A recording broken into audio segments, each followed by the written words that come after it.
Welcome back to the channel. I'm Jose. I'm going to be sitting here talking to you about mental health, depression, and things like that. It's going to be a little touchy subject, but hopefully with this video, I'll be able to help someone. Maybe you, maybe someone you know.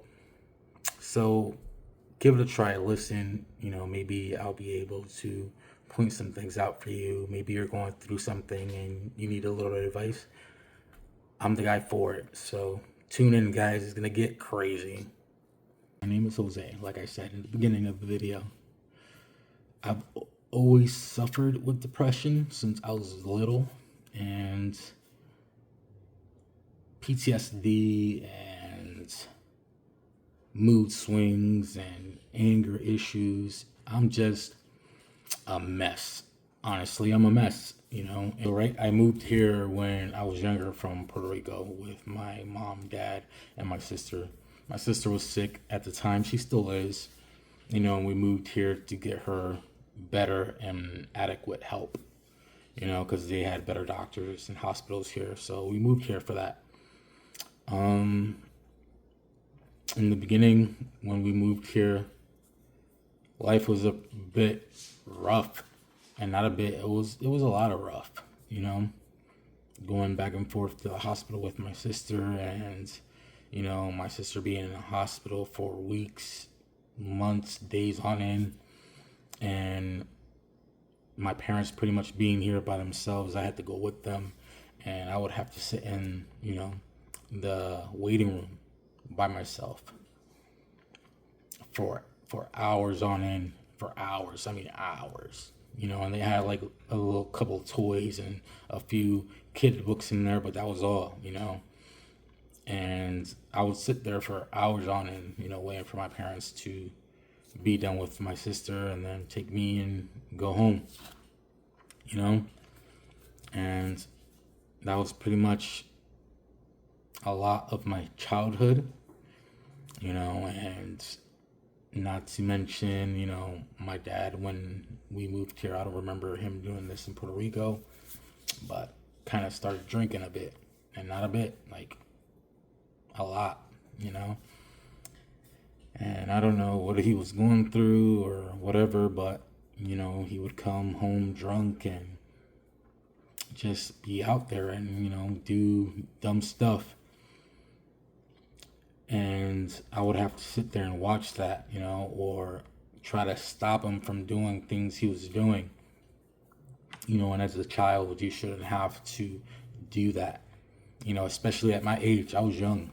Like I was about maybe 6, 7, and here I am trying to help and deal with my dad,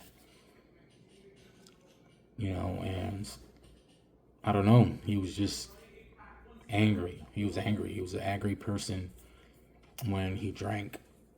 And, he kind of like would hit me sometimes, and he would hit me for nothing, for me doing absolutely nothing, I would get a spanking or something like that, and it made me angry.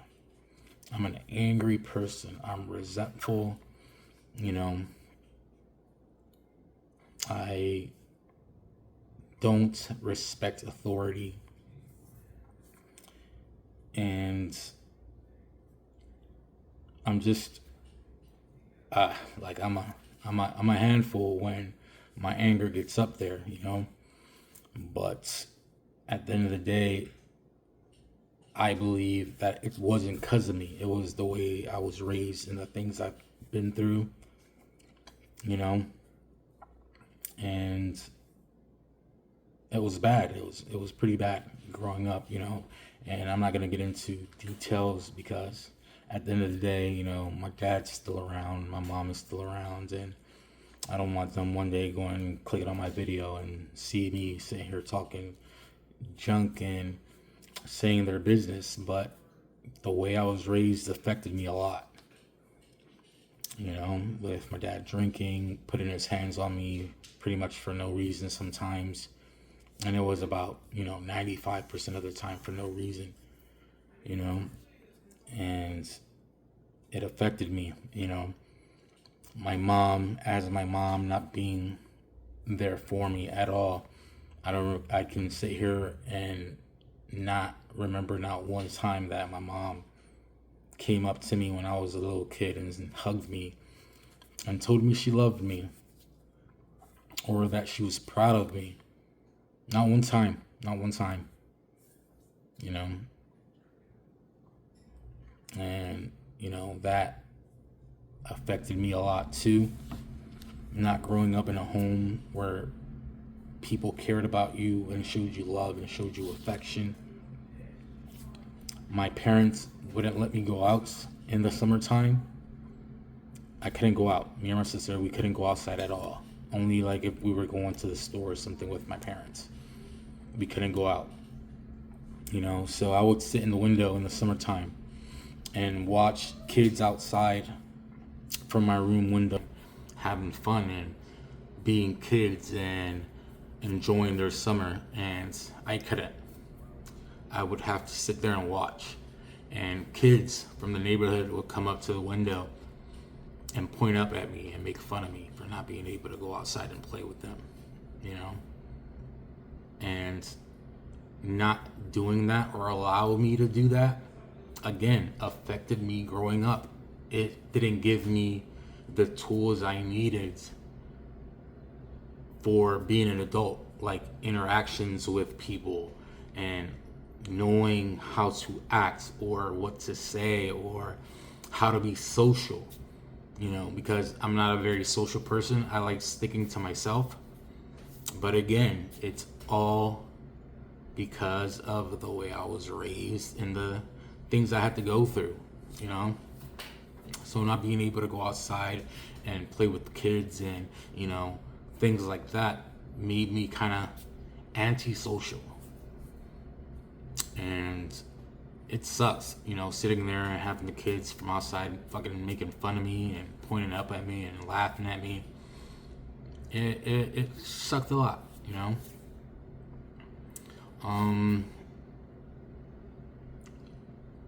There's another chapter of my childhood that I don't feel comfortable about talking about yet, because I just can't do it. But I'm not afraid to say what's it about. But, someone put their hands on me in an inappropriate way when I was younger, and that really, really, really affected me in the way I am today and my behavior, my anger, just how cold and mean I can be, and it all stems from my childhood, and at the end of the day, I'm not trying to make an excuse because, there's no excuse for how you behave, but it's not that I'm behaving this way just because I want to, just because it's just Jose being Jose. No, there's a reason and a cause for the way I am. And like I said, it stems back from childhood. But yeah, that makes me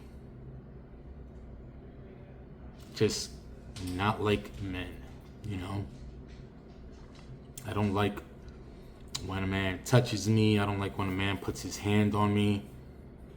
It just puts me in a really bad mood, kind of puts me through the ceiling, So that's why I don't like authority. I don't like anyone thinking that they're better than me or they can tell me what to do or pretty much make me a punk, because I'm far from it. But I say that's a big reason why that is,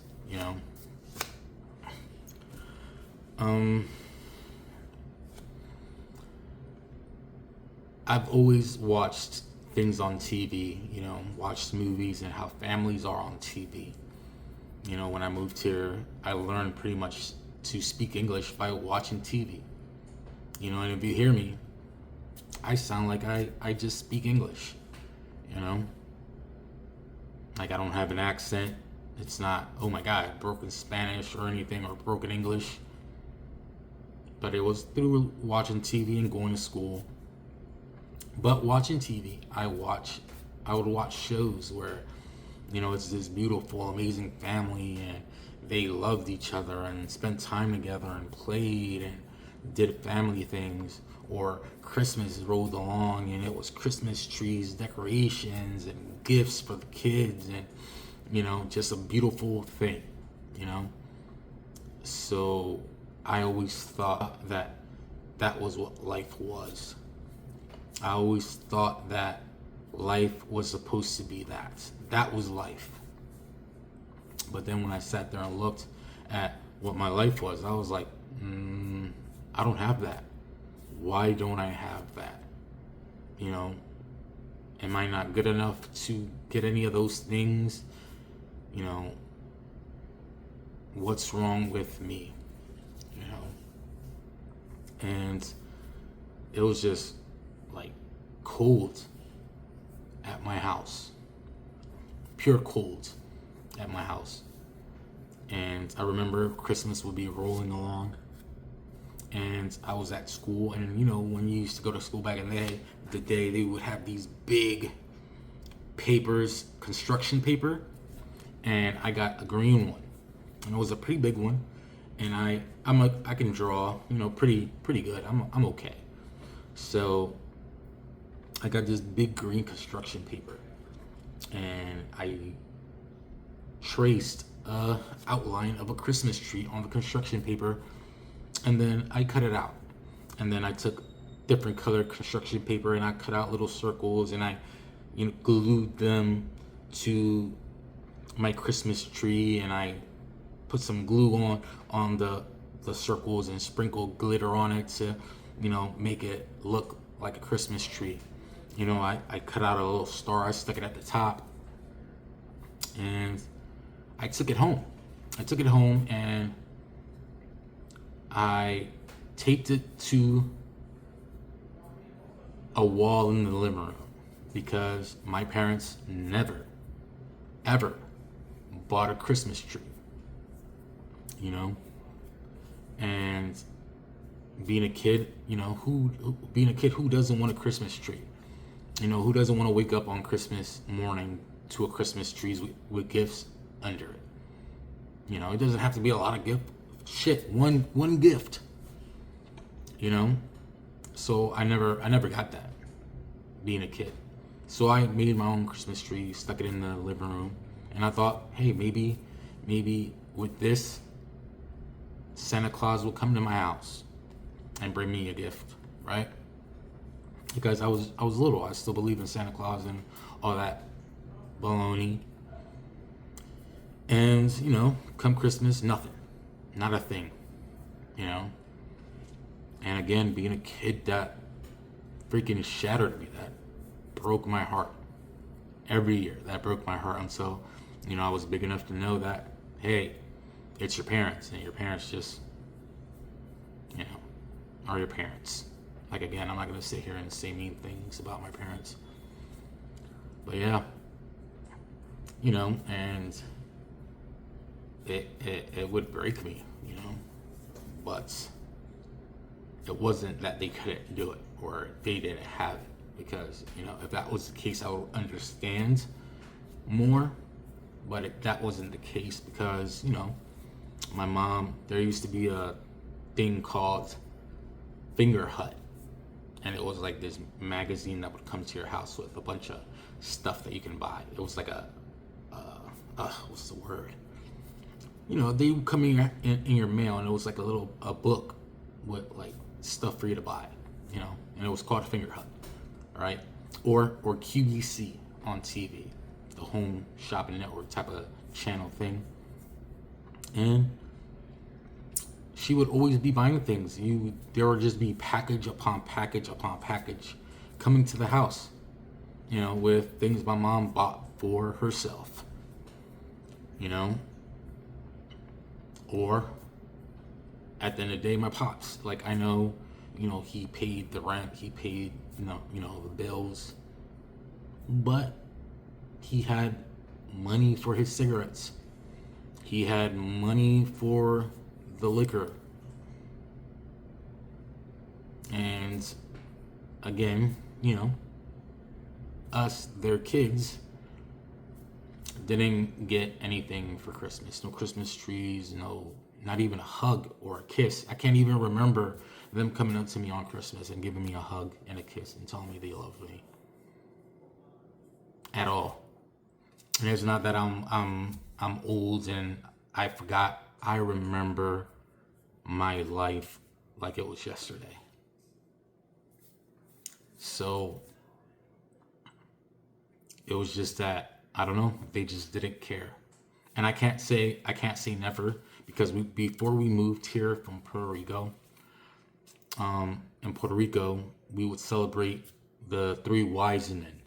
That was our Christmas. And I remember being in Puerto Rico before all this happened. We moved out here. I remember waking up in the morning and going out into the living room, and we had a rocking chair, like a metal rocking chair in the living room. And we got up and we went out there, and there was just on the rocking chair just this big pile of presents. And on the floor was the presents for my sister, And I remember just ripping through my toys and opening them. And it was like He-Man and all these other things. I remember I got this big wheels, and I used to ride it around the neighborhood in Puerto Rico. And my sister got a bicycle, and I would ride my big wheels, and she would ride her bike with her friends, and they would try to leave me behind. But I was a little devil. I was quick on them big wheels, trying to keep up with them. But once we moved here, all that was gone. Not even the Three Wise Men anymore. It was just nothing. And it's like why? What did I do, to get this? And I just don't know.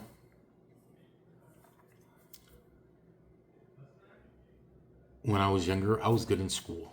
I was good in school. I got good grades. I was smart. I'm still smart, And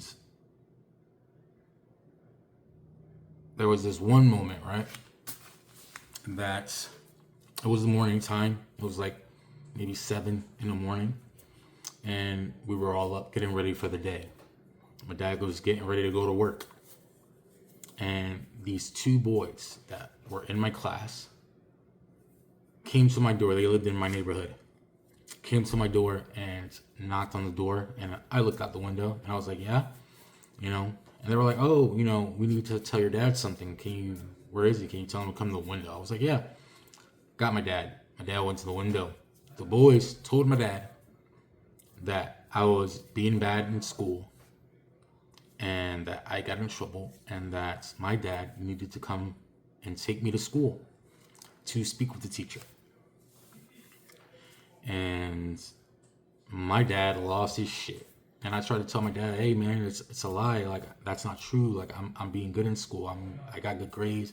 I'm really good in school. My dad did not listen.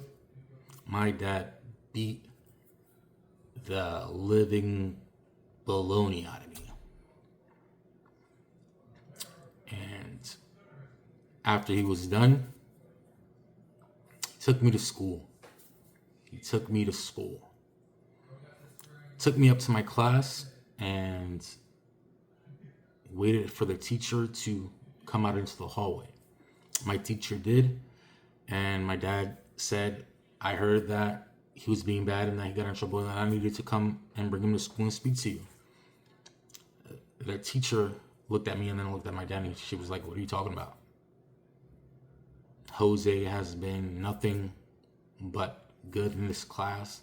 His grades are wonderful. He does very good work and pays attention and does everything he needs to do in my class. So I don't understand where would you get that? And my dad said nothing. And he was like, okay, thank you. And he said, let's go. And we left the school, and we lived like the block over. So we were walking home, and my dad never apologized. He never said sorry. He never said anything to me about it. Got home, and I just went into my room, and I was in my room for the rest of the day in bed. You know, and you would think that being a man, and being a man the size my dad was and is, he would feel some type of way and apologize and say, hey man, you know, I'm sorry. Like, I'm sorry. Never did.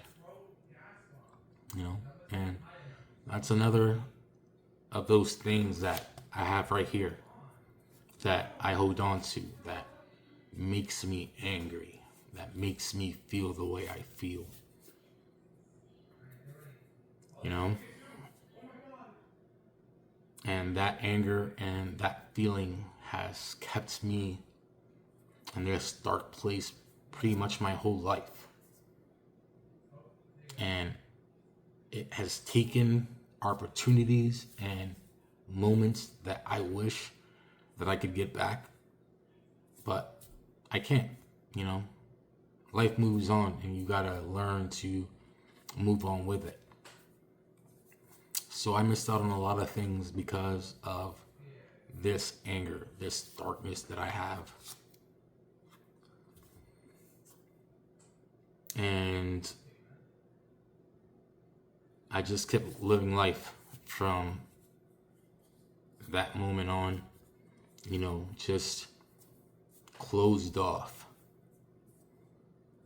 And with everything that was going on, you know, I tried to take my own life. You know, my parents were gone. I was in my room. My sister was out in the living room. I got this Super Mario Brothers blanket, and I tied it around my neck, and there was just this one big room, and my dad kind of put these 2x4s in the middle and put up this plywood on each side and made a wall to separate me and my sister so we can pretty much have our own room, you know.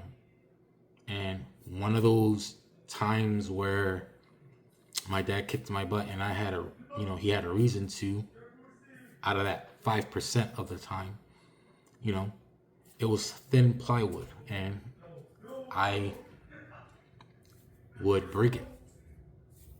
Just sit there and break, like one day I punched it, and then from then on I would just break off little pieces of it until it was just standing 2x4s in the middle of the room, you know. And again, it was because of the way I was feeling, you know, my anxiety with everything that was going on, my depression.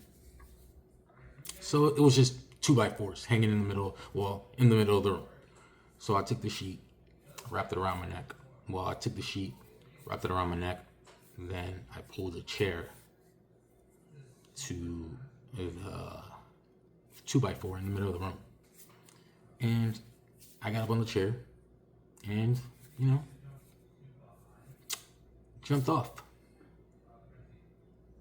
And I guess by the grace of God, you know, my sister walked into the room, saw me, and got me down. You know. She told my parents, and my mom got me some type of help, I would say. You know? And they took me to the children's hospital in Philadelphia. And it was kind of like a little junior insane asylum, because it looks like a prison. The rooms were just this grayish color with these like prison looking beds. no TV, no nothing in the room. And my dad saw it. He was like, "Oh, I'm not leaving him here." You know, and I don't know if that was a good moment for my dad, or it affected me even more by me not getting the help that I needed earlier. But he said, "Nah, I'm not doing that," and took me home, and they put me in like therapy. I would go every week to see a therapist and talk to him about my problems and what was going through my head and how I was feeling. And that didn't go well. Like I told you, like I've said, I don't like men. I don't like speaking to men. I don't like men talking to me.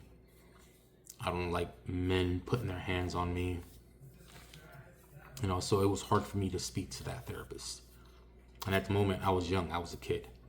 So I didn't know how to express myself and say, "Oh, I can't do this with this person." You know, so I was going to therapy. And one day, I just lost my shit and I started, insulting the guy. I started talking about him. I started talking about his mom, his wife if he had one. To the point where this dude just was like beet red and he was super angry, super pissed off. He was like, "Get out of my office." He was like, "I don't ever want to see you again." They called my mom. My mom came and picked me up. He gave her the whole spiel of what I did, and she took me home. And then the next day, she took me to my pediatric doctor. And she told him that, I was having these issues and blah, blah, blah, blah, blah. And that I'm just a handful and she doesn't know what to do with me. And this mother effer told her that, well, what kids like him need is to be taken home and you just strip them of all their clothes and whoop them.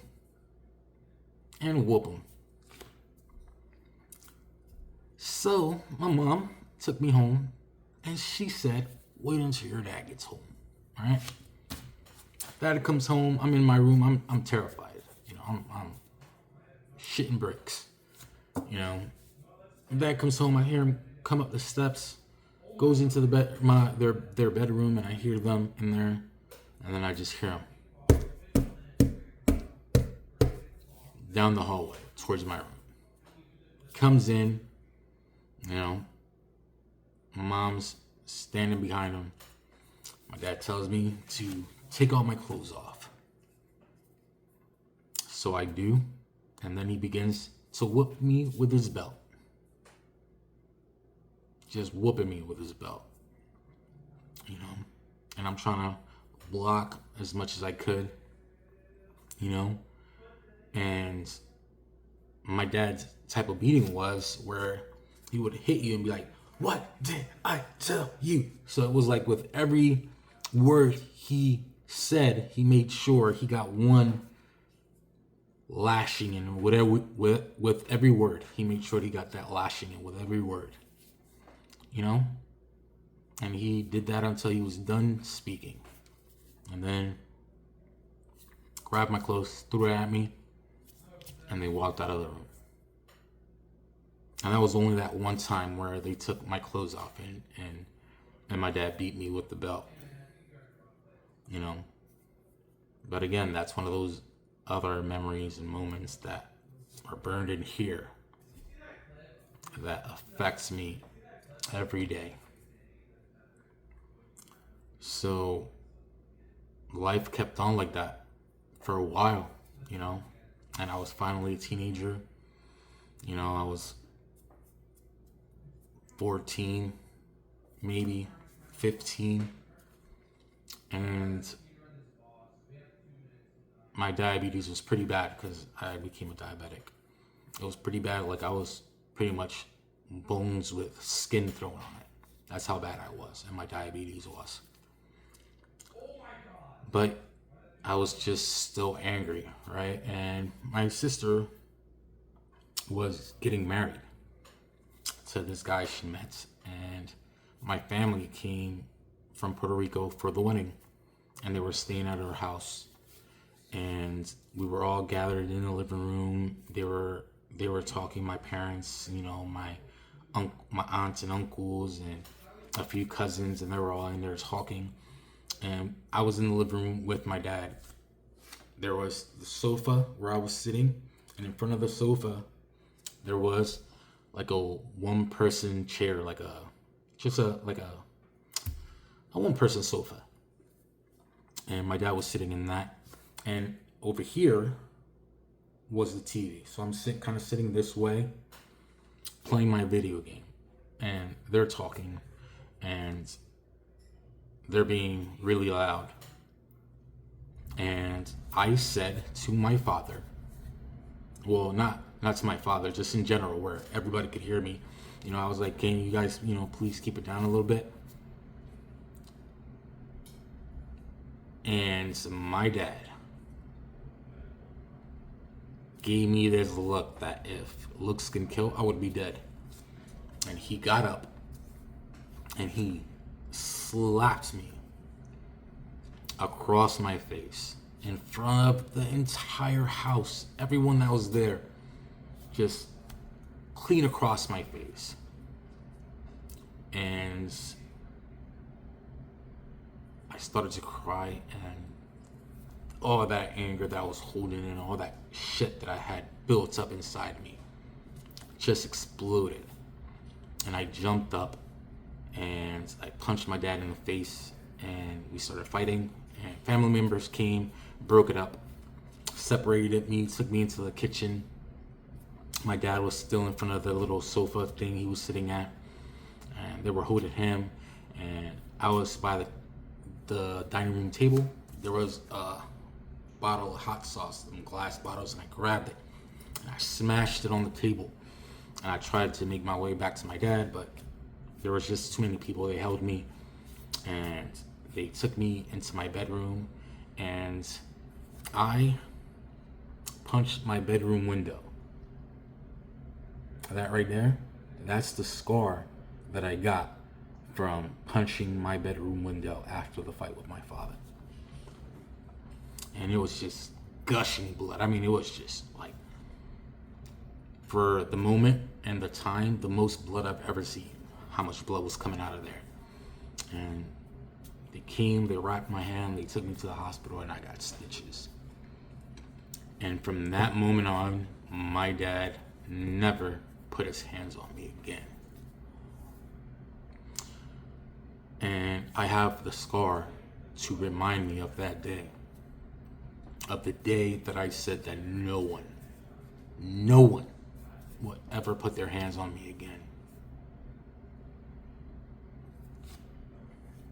And after that, my dad never touched me again. There will be moments where he would get drunk and try to, come up to me and try to be tough, but I'm not that type of guy. I'm not gonna fight someone that's drunk. So whenever he got drunk and tried to come up to me and try to be tough and talk shit and try to fight me, I would walk away. And I remember one time he tried to come after me, and I walked out of the house and he walked out of the house after me, and I was in the middle of the street and I was walking backwards and he was walking towards me. He was like, "Come on, Superman, come on, let's go. Show me how tough you are," But, mixed with Spanish. And yeah, that was my relationship with my dad for quite a while. So it's just, my life has been just this roller coaster of emotions and dark times and anger and frustration.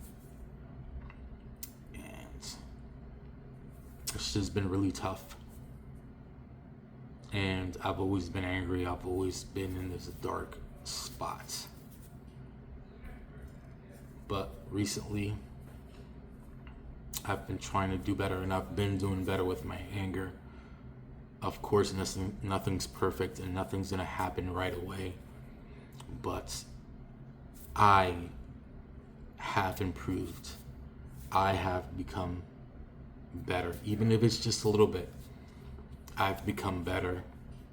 I'm not as quick to snap and just go into attack mode, because that's what I've had to do my whole life. I've always been in survival mode.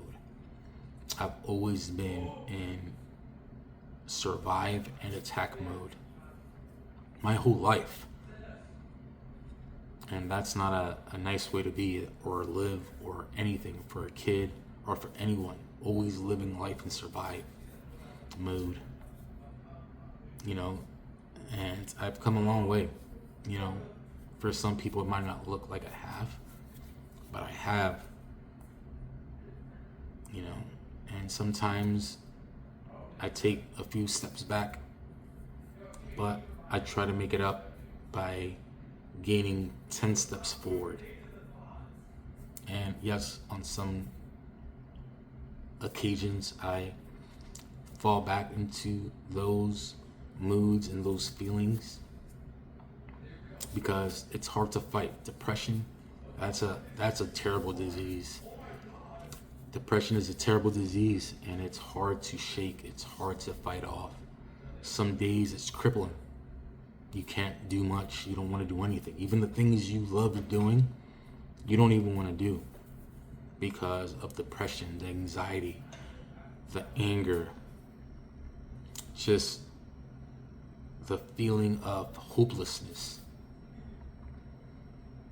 But with the right help, anything's possible, and you can break free from those chains that hold you down.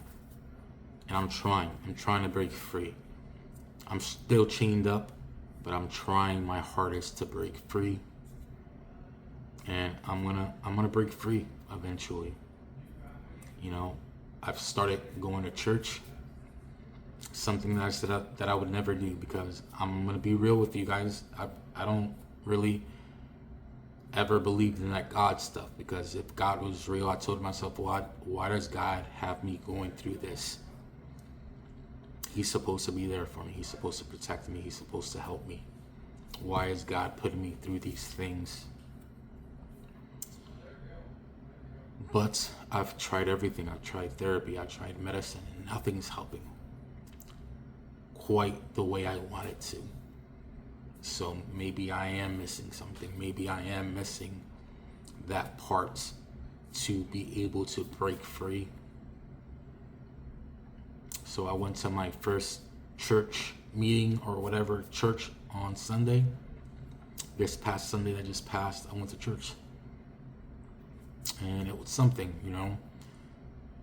It just goes to show how emotionally broken and just torn up I am inside, that when they started singing in the church and, you know, doing those church songs, I couldn't help it. Like, tears came down, I cried, and I literally stood there and said, what's wrong with you? Stop being a punk. Stop being a B-I-C-T-H. This is not you. And I told myself, I was like, what are you doing? What are you doing? You're here to be better. You're here for the help. You're here for the support. Yeah, you're not going to get that support. You're not going to get that help if you're one of the things and one of the people holding you back, keeping you down from being better. So I just told myself to stop, and I stood there and listened to the music, and I cried. Like, tears just came down, you know. So hopefully with time and continuing going to church, getting my therapy, staying on my meds, I'll be able to break free from these changes and be the Jose that I was meant to be. Be the Jose that my kids deserve, and anybody that's in my life who's there for me and loves me deserves. Not just this shell of Jose, but the real Jose that I'm meant to be.